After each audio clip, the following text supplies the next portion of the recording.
కాలం విలువను మనిషి గ్రహించాలి. గడిచిపోయిన క్షణం తిరిగి రాదు. కాలం భగవత్ స్వరూపం. కాబట్టి ప్రతి క్షణాన్ని ఉపయుక్తంగా మలుచుకోవాలి. నిన్నటి రోజునే ఈ పని పూర్తి చేస్తే బాగుండేది, అవకాశం చేజారిపోయిందే అనుకునే సందర్భాలుంటాయి. అందుకే ఒక రోజు పట్ల జాగరూకత అవసరం.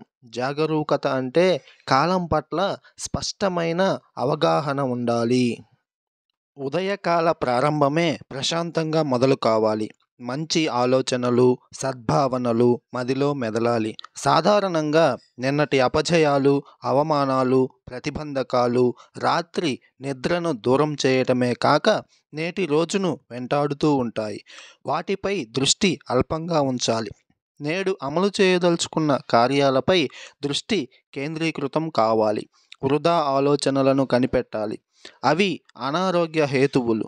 కొన్నిసార్లు ఊహించని ఆటంకాలు, పరిణామాలు ఏర్పడతాయి. రోజును ఎలా మలుచుకోవాలనేది మన చేతుల్లోనే ఉంది. బాధ్యతలు పనిభారాన్ని పెంచుతున్నా సౌలభ్యంగా ఉండేట్లు చేసుకోవటం మన అవగాహన సామర్థ్యం మీద ఆధారపడి ఉంటుంది. ప్రణాళికాబద్ధంగా రోజును గడపడంలోనే విఘ్నత ఉంది. ఆ విధంగా గడిపితే రోజు ప్రశాంతంగా, హాయిగా ముగుస్తుంది. ఒక నిర్దిష్ట లక్ష్యాన్ని ఎంచుకొని సాధనా క్రమంలో దానికై క్రమబద్ధంగా శ్రమించడం శ్రేయోదాయకమని అనుష్ఠాన విధులు తెలుపుతున్నాయి.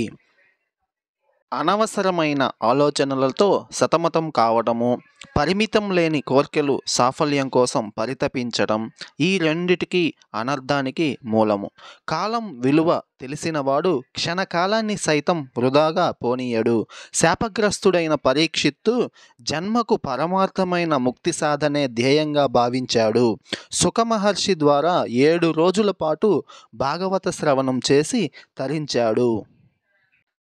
బ్రతికినంత కాలము యుద్ధోన్మాదం తలకెక్కించుకొని గ్రీకు చక్రవర్తి అలెగ్జాండర్ చివరి గడియల్లో జీవిత సత్యాన్ని గ్రహించాడు.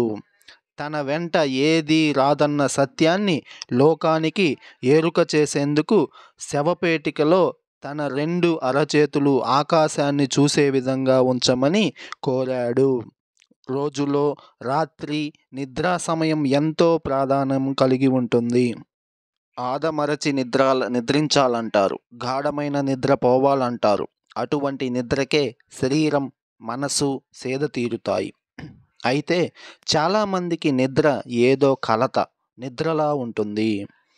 ఏ అర్ధరాత్రికో కాస్తంత కునుకు పట్టినట్లుగా ఉండి వెంటనే ఎవరో తట్టి లేపినట్లుగా మెలకువ వస్తుంది. నిద్రలేమికి కారణాలు అస్తవ్యస్తమైన ఆలోచన విధానాలు, క్రమశిక్షణ లేని ఆహారపు అలవాట్లు, ఆందోళన, భయము, కలవరము, మానసిక ఒత్తిళ్ళు వంటివి నిద్రను దూరం చేస్తాయి. మనసు, మాటల నియంత్రణ ఎంతైనా అవసరము. రాత్రి నిద్ర ఎంత హాయిగా గడిచిపోవాలి. నీలాల కన్నుల్లో నిద్ర ఏటి తరంగాల మాదిరి రావాలి. ఆధ్యాత్మికంగా గాఢ నిద్రను యోగస్థితిగా చెబుతారు. యోగులు రాత్రి వేళల్లో ధ్యాన స్థితిలో ఉంటారు. ధ్యానం అంటే ఎరుక గల నిద్రాస్థితి. రాత్రి నిద్ర ఎంత ప్రశాంతంగా, నిర్మలంగా ఉంటే అంత చురుకుగా, తేజోవంతంగా ఉంటుంది ఉషోదయం. మనదైన రోజుకు మనమే పాలకులం అవుతాము. రోజును రంగవల్లికలా తీర్చిదిద్దుకోవాలి. రోజంతా మనకు ఇష్టం వచ్చిన రీతిలో గడిపే కన్నా అందరూ ఇష్టపడే రీతిలో గడపటం బాగుంటుంది. అది ఆదర్శంగానూ ఉంటుంది. నిన్నకు రేపటికి నేడు వారధిగా ఉంటుంది. నిన్నటి అనుభవాలను దృష్టిలో ఉంచుకొని రేపటి భవితను సుగమం చేసుకునేందుకు వర్తమానాన్ని వివేకంతో అర్థవంతంగా కొనసాగించాలి.